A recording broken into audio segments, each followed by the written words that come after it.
Hello. Up until this point we've been struggling a little bit with microscopes for soldering work with surface mount components. I'll show you the things I've been using so far, and then let's move on to a new professional microscope which is going to be much better suited to the task. This has been the microscope I've used for a lot of work where I need to see in some detail down to high magnifications.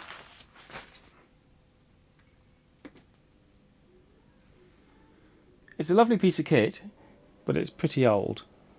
And one of the big limitations of this is the distance here is limited. Now, I need to be able to do soldering work, and I need to be able to get the microscope head far enough up that I can put my work on the preheater, which I've shown you earlier.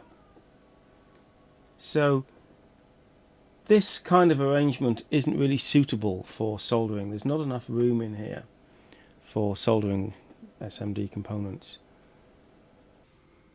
Here's a little USB microscope I bought recently, and it comes with this app, Microcapture Plus. And yes, it is reasonable, but there's still the problem of not enough room to work, and you can't really use this for soldering. The real reason being there's too much lag. You see, as I move that, there's some time before that catches up. Well, if you're soldering, you need to be able to see in real time. So this has been handy for making YouTube videos so I can show you things, but it's not really suitable for soldering. What I need is something that I can mount a PCB on the preheater here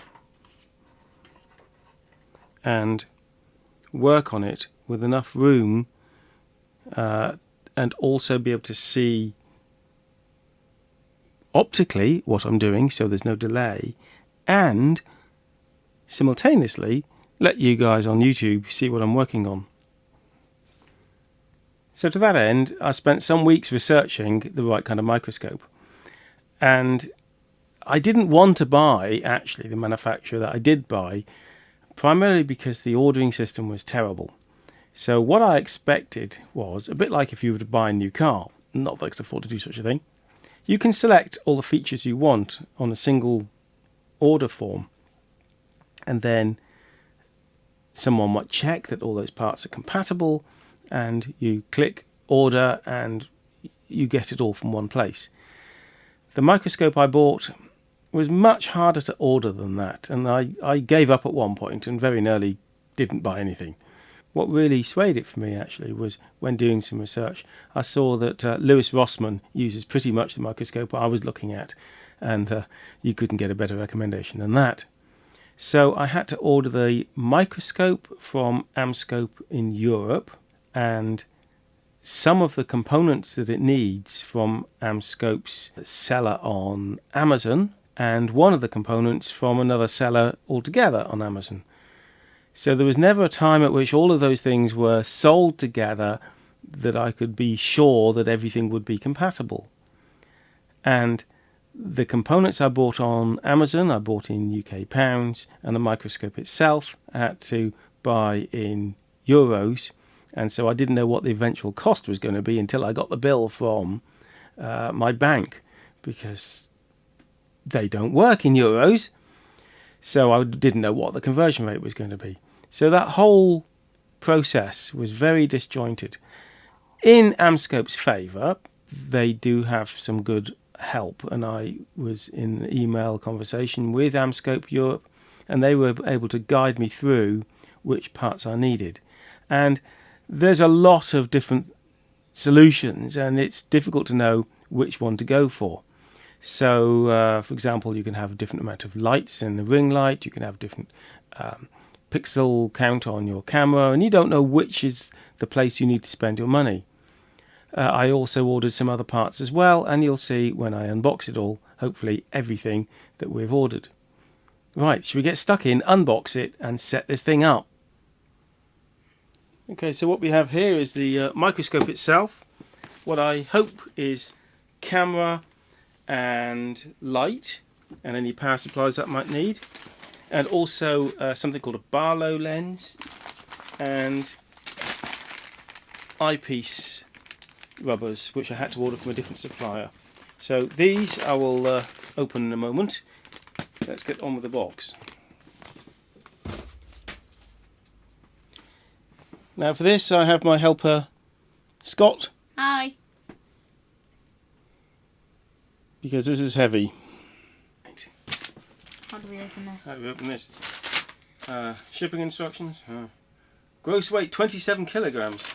That's a lot. That is a lot. Okay.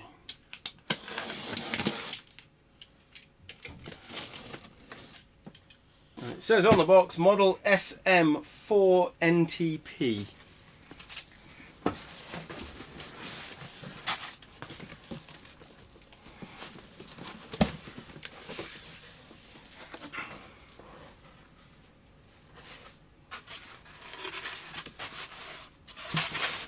What? Quite a lot of foam. What? So much foam. It was obviously filling a void. Oh, there's more foam. Yet more foam. Ah, well that doesn't weigh very much. Huh? Okay, so there's something in there, but it's not very heavy. We'll come back to that one in a minute. We've got a bit more space.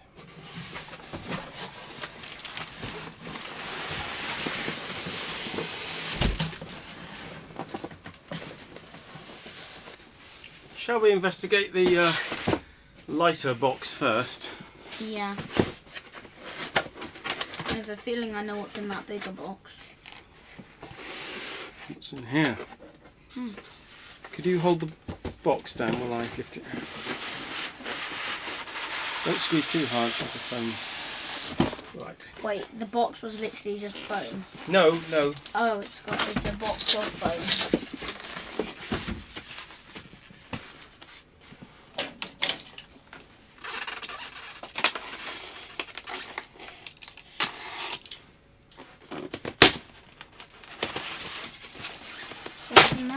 This is the microscope Oh, itself. that's the microscope. I thought that was going to be in the big box. I think the base is in the big box. So, this is the microscope itself. There are the eyepieces. Right, okay. This is the really expensive bit. But also the lighter bit. It's very much quite light, isn't it? Yeah. Well, compared to everything else.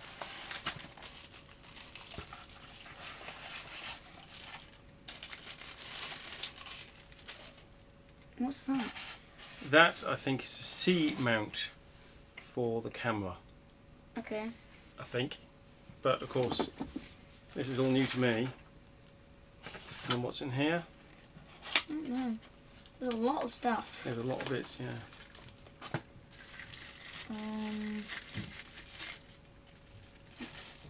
What's that? It's a lens, Thought so. but which lens we are about to find out. Hopefully there's some instructions in all this. And what's in here? This is heavy. This is that silica gel. That's just to keep it dry. Ah. We have another box here. That's a nice cover. Actually, on my old one I've got a nice cover too, so that's good.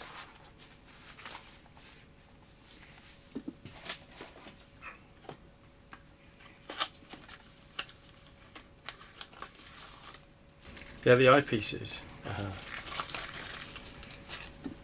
Right.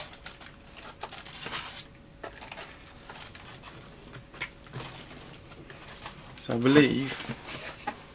So what do you think? So what do you think's in this bigger box? Base. The base. So I believe.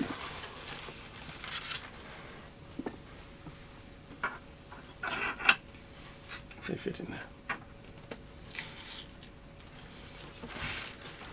Right, let's put that on the workbench.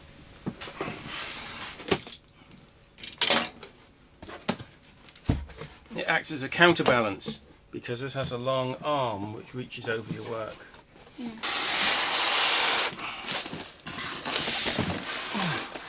So this is the heaviest thing. And it's basically, a lot of it is just lead, I think. Ah. It's designed to be heavy.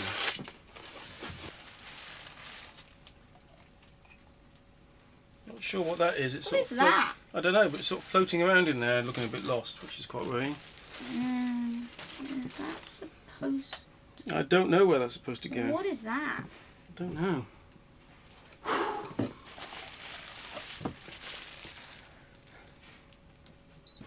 Why didn't we run the aircon before we started this? Yeah, you should have done that.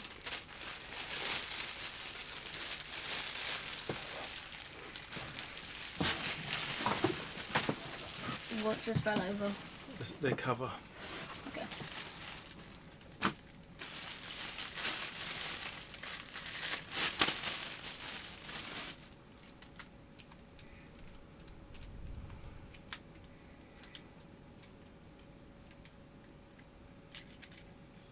I know what that does.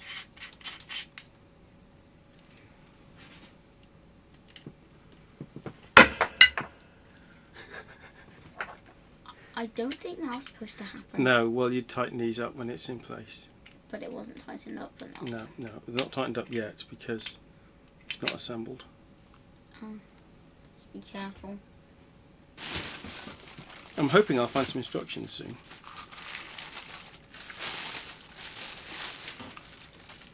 This is the arm. Oh.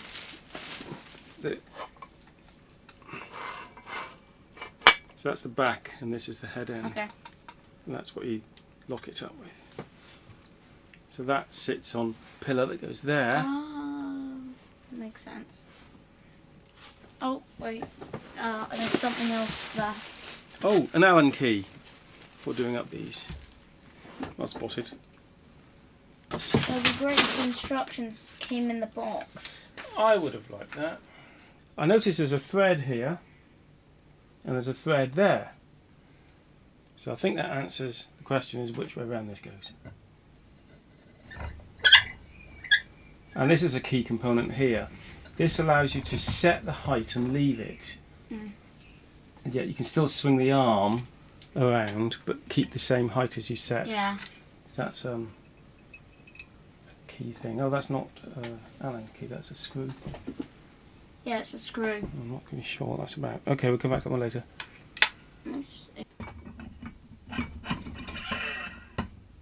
Make sure that's done up so it doesn't fall down. So that's free to move. I'm going to... Oh. Okay, that's okay. No, we're Okay. right. I can't swing it like that, but I can swing it like that, that's fine. And then you can do this up and it will lock it into place. Which you... That's good. Yeah. Right, the problem is that these are stuck together and we need to separate these and insert it in there.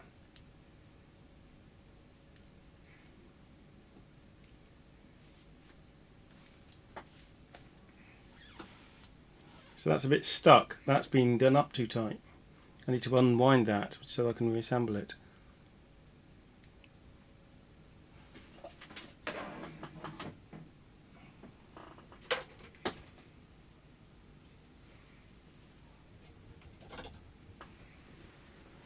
So I have that little problem that that's a bit tight, so I need to grasp it and undo it.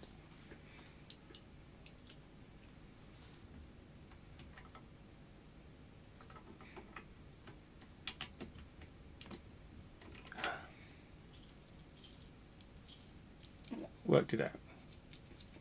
I used the machine to help me. Right. Okay.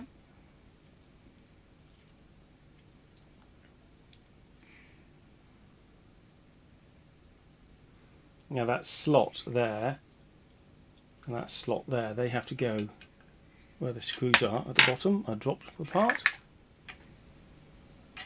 That's it. And this slot at the bottom here.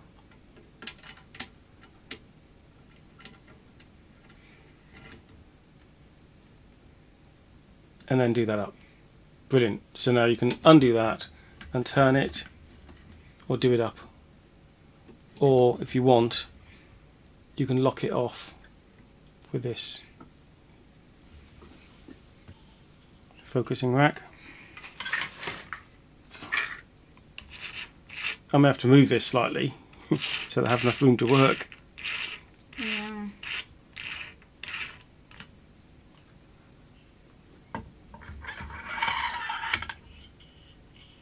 I hope it doesn't fall. by putting that back, it can't fall off. Good.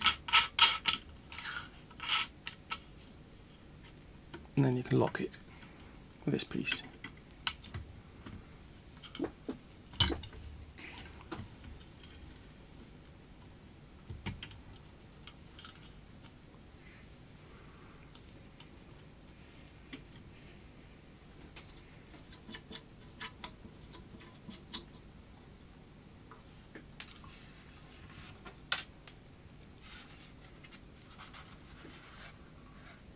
And that's the microscope itself. That's the microscope head.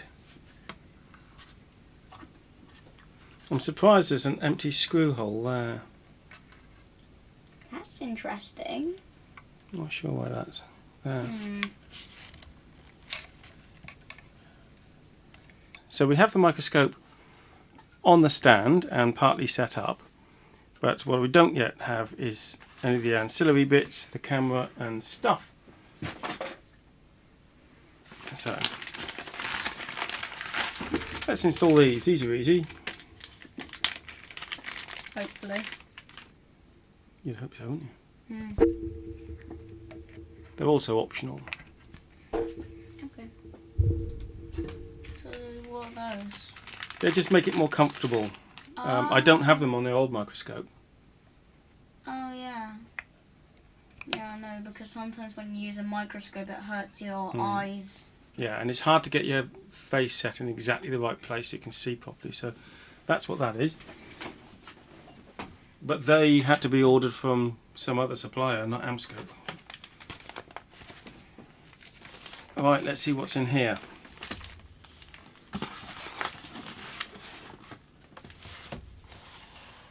The camera.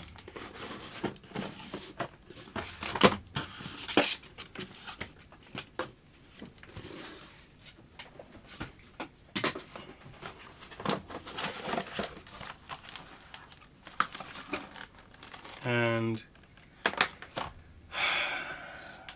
fail. What's that supposed to be? Unless it's a removable end, let's check.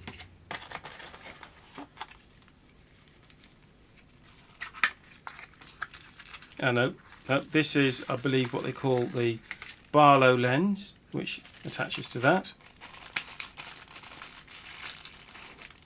0.7 Barlow lens. It allows you to work at greater distances, but it reduces magnification slightly, but usually you've got more magnification than you need anyway for electronic work.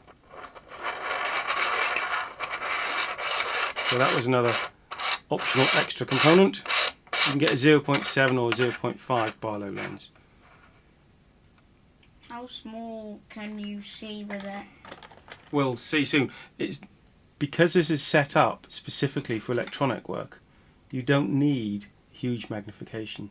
That's and actually true. the other microscope has a bit too much magnification. Yeah, if it's too much, it actually, you can't see what you're doing. It makes it hard because you can see stuff that's too small for you to even worry about. Well, no, the problem is that you can't see enough around what Yeah. you're trying to work on. How do you mount the light?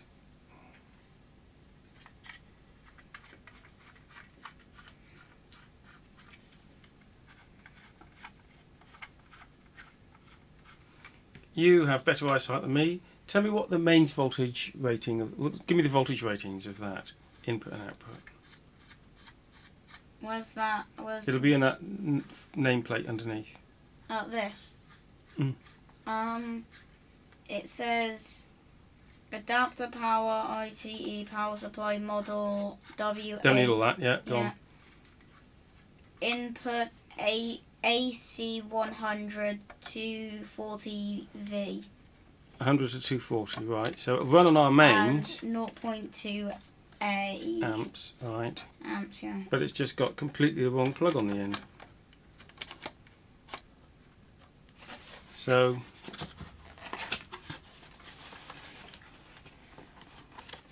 insulation disc, more foam, and here's the oh dear.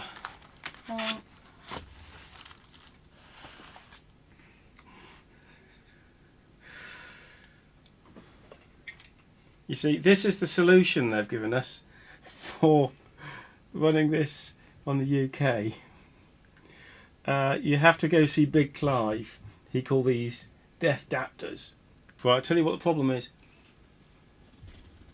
Plug this into mains, and that unshielded socket is live.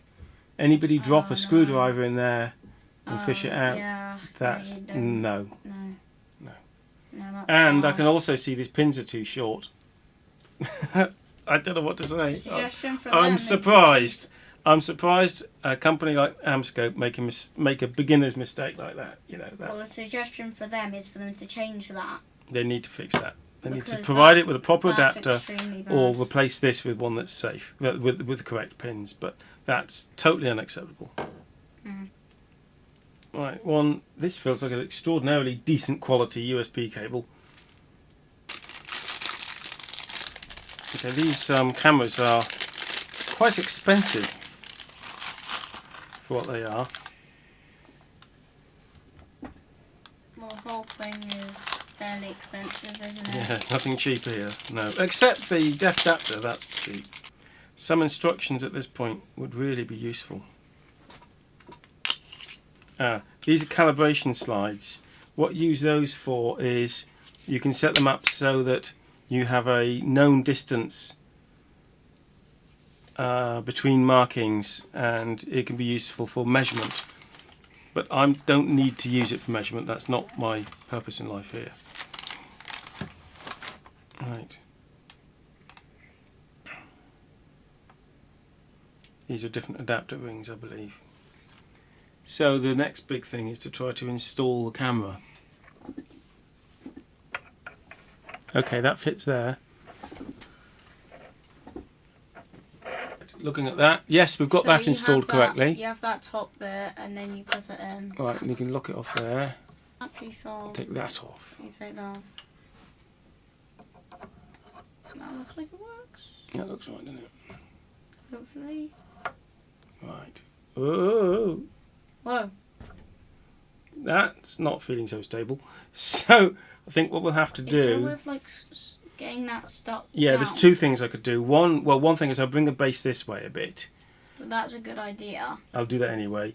The other thing is I might stick the base down later. Yeah, I think you should stick it down because you don't want that falling over. So I think it's worth showing that at its full extension on this arm, there is a hazard that it will tip. So to help that, one thing I'll do is I'll bring the base this way so it's not at full extension all the time. And the other thing I think I'll do is probably secure the back of the base. This is a monster USB cable they've provided, but it's not especially long, and it may struggle to reach my PC. We'll need the illuminator, so we'll have to use the Deathdaptor for now. Oh no. And try to stay alive. Keep that away from Max. Okay, let's see if I can see anything. This is exciting. It's a bit high, but I don't know if I've got it set too high at the moment. Right, I need to lower the whole thing. You need to lower it. For the time being. Oh! Oh! Don't go too low. Okay, come here, Max. Scott. My name's Scott. Should I try and... It's a bit high. So, look, this is zoom and this is focus. When you change the zoom, unfortunately, it loses focus. So, be aware of that. That's really cool. I have enough room there now to be able to get soldering irons and such in there to work on that. And also I can raise this enough to get the preheater underneath it. Okay, let's set up the camera then. I'm going to have a go at removing a couple of components from this scrap PCB from a camcorder. So here I have a 32.768 kHz crystal, which was obviously used in a timing circuit for keeping time on the clock. And unusually this crystal has 4 terminals, so it's going to be a little tricky to desolder. And I was thinking, should I try and use my desoldering tweezers? Well, I don't think they'll fit in here, there's not enough room. So I'm going to start with having a go with 2 soldering irons. So first thing I'll need to do, of course, is to get some flux on this PCB and get the soldering irons warmed up and see where we are. Right, okay, I have two soldering irons here, somewhat different sizes, but let's see what I can do. So we'll heat up a pair of pins at the back.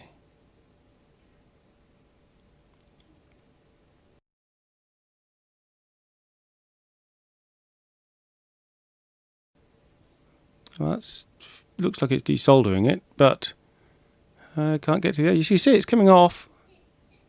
Oh, now what's happened is it's the PCB clamps on this preheater are not very good, and it's let go of the circuit board. So I'm going between front and back here, trying to pull this thing off.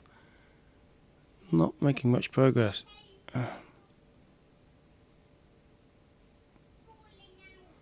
No, I don't think this is going to work, is it?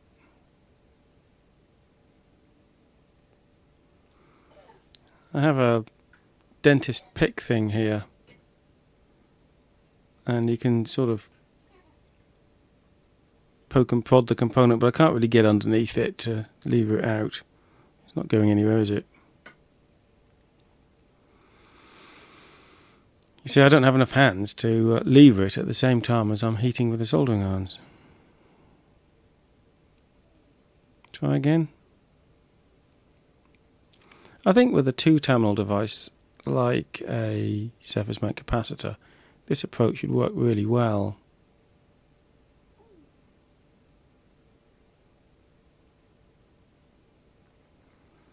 It's not going to work, not with this four-terminal device. Okay, well we have a hot air gun, and I can put a small nozzle on that and set it to high temperature and try that. But of course the risk is that we could blow away these other components around the one we're working on. So a bit of care is required, isn't it?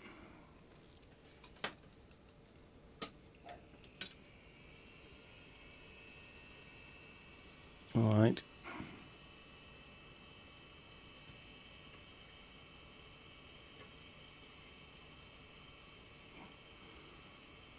At least now I have a hand free for the pick. Oh, I think it's working. Yeah, I think that's working. Get the end. There it goes. Oh, good. So I can go ahead and clean up this PCB now. That was fairly successful.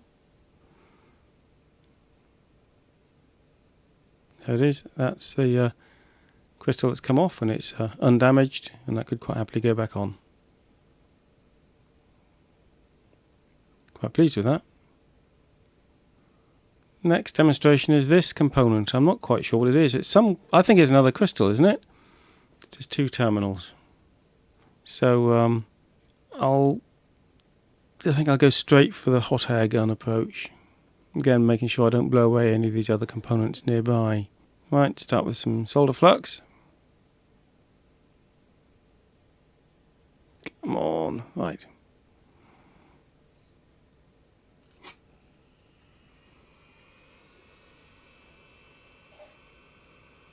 So I think the key to this is making sure that you don't heat one spot too much.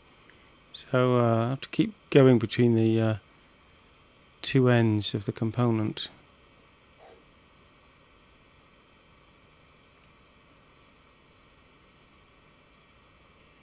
Oh, yeah, that blew it off. Oh, got to go and find it now. Yeah, that's freed it up. Let's go and find it. Okay, there is this component. I really must say that the image I'm seeing here on this microscope is an awful lot better than what you see on the camera. I mean, there really is no comparison at all. No damage to these components at all. Lovely. Right, we're making some progress here, aren't we? I reckon I can tackle most things now that I'd need to anyway.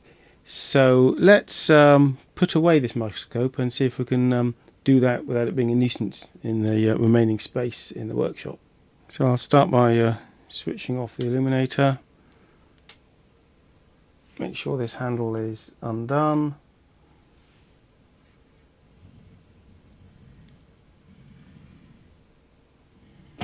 Okay, that swings nicely out of my way, fairly well out of my way. So I still have enough space here to work on big heavy equipment. Oh good, the microscope comes with a cover. I thought I'd give this a whirl.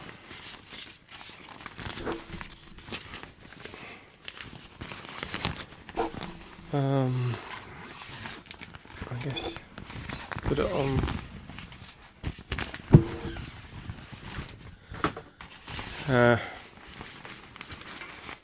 And then over the entire arm like that, something like that. No, that's not really very practical. Maybe you'd use that if you were going to walk away and leave it for some weeks or something, but on a day-to-day sort of basis, no, that's not much use, to be honest. What I'd have rather seen is a cover that can go over the eyepiece. It's a bit like the ones you get on binoculars. It would just cover the eyepieces and stop any dirt and dust getting into those. But I'm afraid the cover just isn't terribly practical on an assembly this size. Well, I'd say that's been a success for surface mount, soldering and other fine soldering and engineering work. I'd say that this microscope is ideal for what I'm looking for. Now, there are a few criticisms along the way. Starting in no particular order, I didn't think much of the cover. It isn't really the right sort of shape and size for something that you might just want to park out of the way from time to time. I'd rather seen a cover that just covered the microscope itself, especially the eyepieces. The cables for the illuminator and the camera aren't quite as long as I'd like to have seen them, and there's no cable tidying solution, so they just sort of drape across your work. There's a danger they could become involved in things like the preheater, so I'd have rather they would have been a bit longer and that there was some arrangement to hold them against the microscope body and arm. Of course, you could sort of engineer your own solutions to that. Obviously, a major complaint is the Deathdaptor, and to be fair, Amscope say that they're aware of that and they will correct that in future. I didn't like the collar that sets the rough height on the vertical bar at the back of the arm. What tends to happen is when you slacken it off so you can move it, that the whole microscope drops, and it could damage itself or your work, or it's not ideal, is it? So I'd like to have seen a slightly more intelligent design for that. Now, I've seen a very similar microscope on AliExpress. I mean, really, very similar. And it does make you wonder if it's actually the same model. And Amscope tells me that it's nothing to do with them, but you do wonder if it is just the same Chinese manufacturer behind the one on AliExpress and also this Amscope one. It is possible, but it is also possible that Amscope has specified their own components in here. So it may look externally similar, but may not have precisely the same lenses, for example. I would say that Amscope's stock availability seems a bit poor. I couldn't get all the parts I wanted in one go. In fact, I couldn't get all the parts I was considering at all. I was considering an 8 megapixel camera, but I finished up with a 5 megapixel one. And I should say, when putting this very video together, that I noticed that the aspect ratio of the footage recorded from the camera is not the same widescreen footage that I get from this Sony camera. So that just makes the editing a little bit harder than it needs to be. I'm surprised that's not proper widescreen. The software, however, that it came with works well, and to my surprise, it actually also works with the old USB microscope that I was using before. I was very surprised at that. Now, I should say that I didn't get, this is in no way a product placement for Amscope. I didn't get anything from them for doing this. In fact, kind of the opposite, because 2 days after I placed the order for this microscope, they did a site-wide discount code on the EU website of 10% off all their products, and they refused to backdate it for this microscope. So that cost me about €55. And as you can imagine, I was pretty cheesed off about that. But the microscope itself is on offer at the moment, and it's a significant discount on the normal price. So that's one of the reasons I bought it now, because I wanted to catch it while it was on the offer. The other consideration being, of course, that this is coming from Amscope Europe. And after the end of this year, we don't know what the situation is going to be with pricing for products from Europe, but it's likely they're going to cost more. So even though financially this wasn't the best time for me to buy this, it's not a great time at the moment, I really needed to get hold of this now before it cost me a load more money. So I hope you've enjoyed this review of the Amscope microscope. Do please remember to like, share and especially subscribe, and I'll do a lot more content on audio and video technology in the near future. Bye!